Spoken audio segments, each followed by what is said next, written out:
To what the mainstream media was afraid to tell you about the news this week.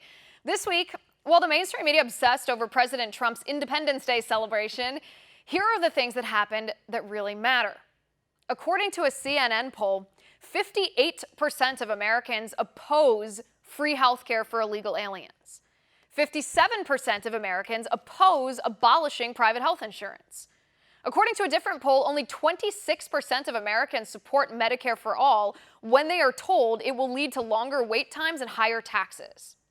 According to a Marist poll, 81% of Americans, Republicans and Democrats, pro-life and pro-choice, oppose late-term abortion.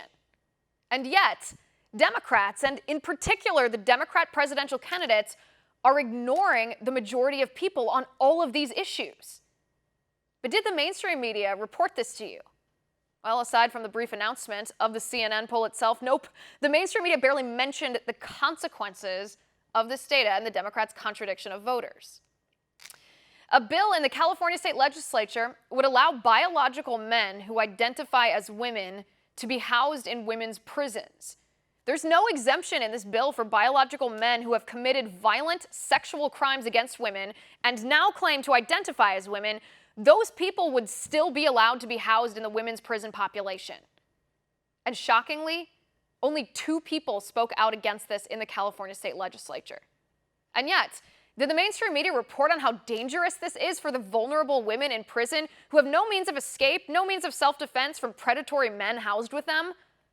Nope. Neither the mainstream media nor feminists who claim to champion women said a word. Antifa attacks journalist Andy Ngo in Portland, Oregon because Ngo was reporting on Antifa's public counter-protest. Let me repeat.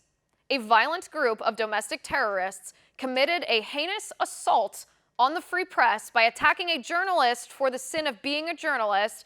They beat him so badly he suffered a brain hemorrhage. But did the mainstream media report on the facts?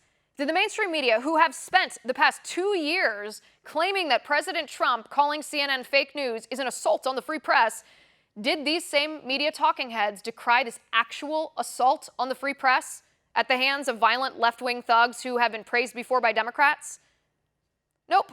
In fact, only a very few mainstream media pundits, including Jake Tapper and Brian Stelter, condemned this attack. But others at their own network, like Chris Cuomo, Don Lemon, and Kamau Bell, have actually praised Antifa and their violence before.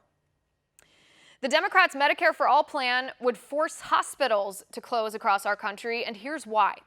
The reimbursement rate for Medicare patients to medical providers and hospitals is 87 to 89 cents on the dollar.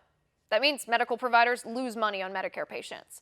So if everybody in our nation was forced onto this plan, a Medicare for All plan, at that reimbursement rate, that would mean 80% of hospitals across the U.S. would begin to lose money, which could, and inevitably would, lead to the closure of many hospitals, particularly rural hospitals that treat lower-income Americans.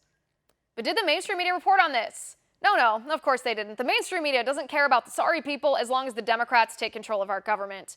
The mainstream media doesn't care to report any of that to you. So we will.